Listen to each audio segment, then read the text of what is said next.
Baik, terima kasih kerana masih lagi terus setia bersama kami. Untuk waktu ini kita nak bawakan pula berkaitan dengan keselamatan makanan semasa COVID-19. Jadi kita bawakan pada anda waktu ini secara langsung bersama-sama dengan tetamu kita, iaitu Puan Nuraisyah binti Ali, Pegawai Teknologi Makanan Bahagian Keselamatan dan Kualiti Makanan Kementerian Kesihatan Malaysia KKM. Assalamualaikum. Ini wajahnya. Selamat pagi. Sihat Puan Hani? Alhamdulillah. Diharapkan Puan Nuraisyah pun sihat begitu juga? Sihat, Alhamdulillah. Alhamdulillah. Baik. Dan kalau kita lihat ya, seringkali kita terlihat pengendali makanan di premis-premis makanan ya, mengabaikan keperluan pengendalian makanan yang bersih dan juga selamat di premis-premis makanan. Dan menyedari hakikat ini, mana Kementerian Kesihatan Malaysia KKM telah mewajibkan semua pengendali makanan untuk menjalani latihan pengendali makanan LPM di mana-mana institusi yang diiktiraf oleh KKM melalui peraturan kebersihan makanan PPKM 2009. Dan kalau kita lihat secara keseluruhannya, apa sebenarnya objektif ataupun matlamat LPM secara amnya? Okey. Objektif am, gagap dah. Okay, objektif am untuk kursus latihan pengendalian makanan yang kita wajibkan kepada semua pengendali makanan adalah untuk kita mendedahkan kepada semua pengendali makanan tentang keperluan kepada kepatuhan kepada Akta Makanan 1983 dan peraturan-peraturan di bawahnya lah. So kita nak semua pengendali makanan faham apakah keperluan-keperluan yang perlu dibuat ketika di dapur, ketika menjual, ketika membuat persediaan dan sebagainya lah, sehingga daripada permulaan macam mana merancang perniagaan itu dan sebagainya. Begitu. Okey, baik. Dan bagaimana pula dari segi aspek pelaksanaan latihan pengendali makanan ini ataupun singkatannya LPM? Okey, latihan pengendali makanan dilaksanakan oleh Kementerian Kesihatan Malaysia sehingga hari ini sebanyak 342 sekolah latihan pengendali makanan yang telah kita iktiraf dan telah diiktiraf oleh Kementerian Kesihatan Malaysia, dan sebanyak lebih kurang 2.9 juta pengendali makanan yang telah dilatih oleh sekolah-sekolah latihan pengendali makanan Malaysia.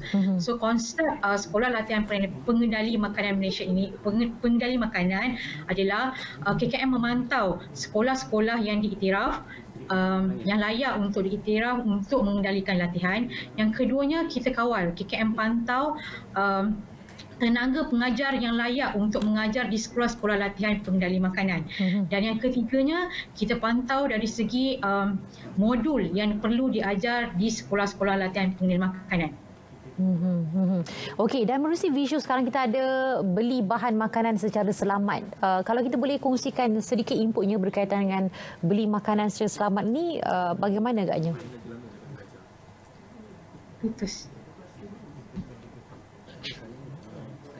Ya? Tips membeli makanan selamat ke Puan? Ya, betul. Okey, kalau sekarang ni ramai orang takutlah musim COVID ni, macam mana nak beli makanan, takut nak pergi pasar raya. So tips yang paling mudah untuk diingat pertama adalah satu, kena jaga social distancing lah. Jarak sosial tu kena jaga. 1 meter tu kena ingat lah. Yang kedua, tabiat untuk membasuh tangan, dan ketiga tentang penggunaan mask lah, topeng muka. So kalau untuk membeli makanan di pasar raya ataupun keluar pergi pasar, apa tips-tips yang kita boleh bagi adalah, pertama, sila sentiasa bawalah sanitizer untuk sentiasa sanitize tangan, dan pakai topeng muka lah. Yang keduanya, kalau boleh sebelum pergi pasar raya, senaraikan dulu barang-barang yang kita nak belilah supaya tidak terlalu lama di pasar raya tersebut. Yang ketiganya, jangan pegang makanan yang kita tak nak beli. Belik tak mau. So sekarang untuk musim PKP ni, kita dah fokus dah apa yang kita nak beli, pergi pasar beli terus. Jangan pegang 2-3 barang. Okey, elakkan. Dan seterusnya, masa beli pastikan check label, pastikan cek tarikh luput barang tersebut, supaya jangan panik sampai beli yang dah tamat tarikh luput lah. Okey, dan sebelum masa pergi basuh tangan, balik daripada pasar raya basuh tangan, masa nak masak basuh tangan. Itu tips yang paling mudah lah untuk kita berikan kepada para pengguna. Okey, itu untuk semasa PKP. Depannya selepas ni kita sudah akan ada berada dalam fasa normaliti yang baru. Jadi kita perlu amalkanlah walaupun selepas ini kita mendoakan agar ni selesai pandemik COVID-19 ini, COVID-19 ini. Jadi diharapkan selepas ini pengamalan yang sama akan diteruskan. Tak begitu, Puan? Ya, sebenarnya amalan membasuh tangan, mencuci tangan, menggunakan sabun dan bahan sanitasi telah kita amalkan, telah kita sarankan kepada semua pengguna makanan sebelum musim COVID lagi. Sebab pengguna perlu tahu bukan hanya perlu takut pada COVID ni. Okey. Sebab sebenarnya banyak lagi kuman-kuman dan bakteria-bakteria lain yang boleh menyebabkan penyakit. Penyakit yang boleh mendatangkan sakit lah. Sebab jadinya keperluan untuk membasuh tangan itu sepatutnya diamalkan sebelum masa PKP, sebelum musim COVID sehinggalah saat ini. Nanti dah habis PKP ni pun still kena tabiat tu perlu diteruskan sebab kita perlu mengelakkan jangkitan-jangkitan kuman dan bakteria melalui makanan. Okey, satu kerisauan kita adalah apabila kita nak membeli makanan dari luar, sekarang kita menggunakan e-hailer dan sebagainya untuk dihantar terus ke rumah. Dan kita risau penghantar satu perkara, tapi yang mengendalikan makanan. Dan terbit satu persoalan, adakah dalam kalangan pengendali makanan ini semuanya diwajibkan atau pernah melalui latihan pengendali makanan seperti mana yang telah dikongsikan tadi? Okey. Semua pengendali makanan memang kita wajibkan untuk menghadiri kursus latihan pengendali makanan. So dalam musim PKP ni kita tahu ada halangan kepada pengendali makanan untuk hadir kepada kursus yang kita wajibkan. Justru kita telah mengambil approach yang untuk pada musim PKP ini. So kita dapat permohonan daripada sekolah-sekolah latihan pengendali makanan untuk mengendalikan latihan secara online lah atas talian. So nanti kepada mana-mana pengendali makanan yang ingin menghadiri kursus pada musim PKP ini boleh hubungi, dapatkan senarai sekolah-sekolah latihan pengendali makanan yang boleh menjalankan kursus secara atas talian. So setakat ini sehingga semalam ada lagi list yang panjang sebenarnya. So ada beberapa syarikat yang telah diluluskan permohonannya untuk menjalankan latihan atas talian. Okey. Maknanya adalah pada ketika ini maknanya mereka boleh terus akses kepada portal tersebut.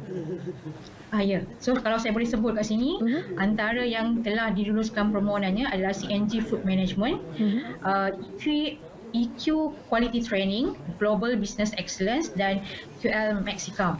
So list kepada senarai-senarai sekolah latihan pengendali makanan yang diluluskan ini boleh didapati terus di laman website kita lah, fsq.moh.gov.my. Okey, baik. Dan untuk fasa PKP ataupun tahap PKP yang ketiga ini, mungkin pesananlah kepada keseluruhan rakyat Malaysia yang berada di rumah, tak pergi mana, yang dah stok makanan banyak-banyak dekat rumah ni sampai peti pun dah padat. Penyimpanan yang betul dan bagaimana cara untuk mereka mengendalikan dan terutama sekali dari segi macam nak bersihkan. Ada setengah orang dibilah-bilah sayur pun dibilah macam tu je. Patutnya yang sebenar-benarnya adakah perlu menggunakan sabun ke ataupun macam mana? Dia ada macam sabun khas kan yang memang ada disediakan juga.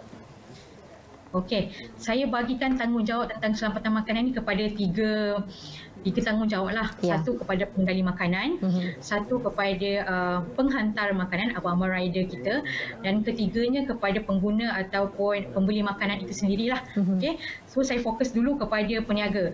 So peniaga ni kita sarankan pertamanya ambillah suntikan vaksin anti-typhoid, hubungi klinik-klinik berdekatan untuk dapatkan suntikan vaksin lah supaya kita tidak merebakkan lagi another virus yang baru dan sebagainya. Okey, itu tanggungjawab paling penting kepada pengendali makanan. Walaupun baru mula berniaga masa musim PKP ni, tolong hubungi klinik yang berdekatan untuk dapatkan vaksin. Okey, itu pertama. Yang keduanya, hubungi sekolah latihan pengendali makanan yang boleh menjalankan latihan sepanjang PKP ni lah. Okey. So yang ketiga, tanggungjawab kepada pengendali makanan itu untuk merancang operasi masak itulah, operasi penjualan makanan. So tanggungjawab kepada pengendali makanan ni ada tiga lah, saya ringkaskan. Satu adalah kebersihan pengendali makanan itulah sendiri. So maksudnya kebersihan dia sendiri. So maksudnya katalah kita panggil pengendali makan ni Makcik Kiah lah contohnya kan. Makcik Kiah nak berniaga daripada rumah. Popular Makcik Kiah. Dia nak jual goreng pisang ni daripada rumah sebab dia tak boleh dekat luar dah kan. So Makcik Kiah nak berniaga nasi lemak dengan goreng pisang daripada rumah. So apa yang Makcik Kiah perlu buat? Selain dia tadi ambil suntikan, ambil latihan dan kemudiannya Makcik Kiah perlu jaga kebersihan diri. So kuku kena pendek, okey. Lepas tu kena pakai apron, kena pakai tutup muka. Dan Makcik Kiah kalau ada banyak gelang-gelang, cincin-cincin, tak boleh pakai time masak. Okey, yang itu pun boleh menyebabkan keracunan makanan. Okey. Then kena rancang operasi sebab sekarang ni ramai yang berniaga daripada rumah.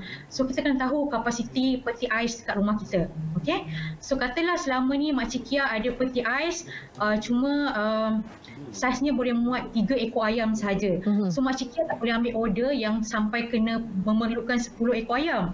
Nanti ayam tu rosak, busuk dan akhirnya orang boleh sakit perut kalau makan Makcik Kiah punya nasi lemak, ayam goreng berempah contohnya lah.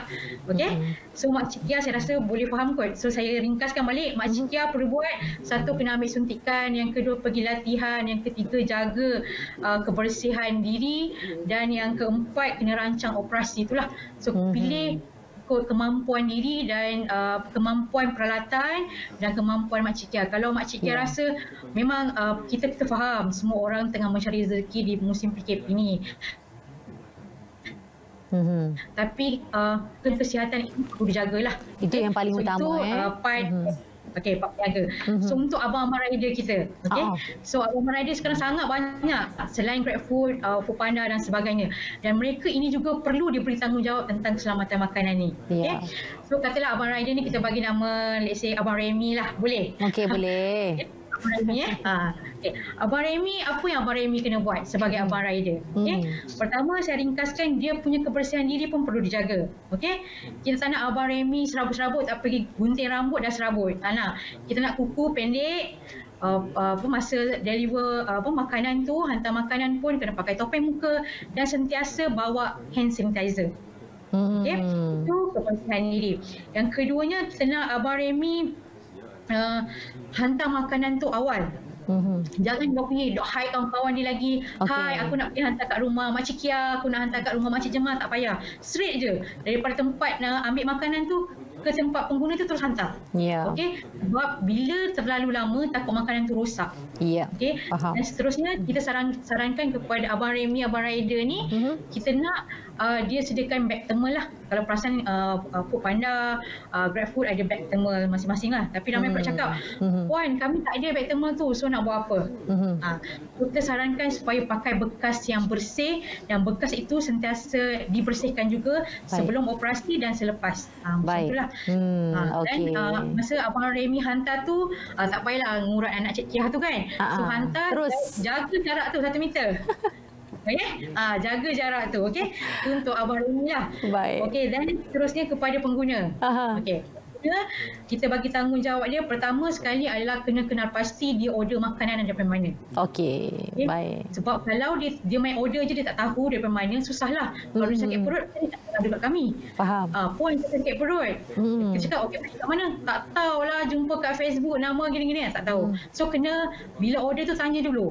Orang ni duduk mana, kat mana, rumah flat dia nombor berapa, macam tu. Dan seterusnya, pilih pilihan untuk bayar online. Cashless maknanya kita gunakan secara talian. Kita panggil pengguna ni contoh Cikgu Khairil lah. Cikgu Khairil ni dia nak order makanan. Cikgu Khairil ni nak kena buat. Kalau dia kata saya ada banyak cash kat tangan ni. So macam mana? Macam mana kita nak saya nak transfer online, saya nak bayar cash. So antara yang kita cadangkan adalah contoh letaklah duit tu dalam bekas sampuraya ke. Letak dalam bakul. Minit sebelum rider cakap, saya dah siapkan bakul, saya dah siap dah. ambil kat situ saja. Okey, baik, baik. Okey, so, tanggungjawab tentang keselamatan makanan time COVID ni adalah tanggungjawab kita bersama-sama lah. Ya, baik. Baik, kita ucapkan terima kasih pada Puan Nur Aisyah binti Ali, Pegawai Teknologi Makanan Bahagian Keselamatan dan Kualiti Makanan Kementerian Kesihatan Malaysia bersama kita pada pagi ini. Ingat masing-masing menjalankan tanggungjawab. Jadi kepada Makcik Kiyah, Abang Remy, siapa lagi tadi kita ada Cikgu Khairil. Itu antaranya lah yang disebut tadi, supaya jalankan tanggungjawab. Kita laksanakan limitasikan sentuhan antara sentuhan ke satu lokasi dan juga antara tangan ke tangan.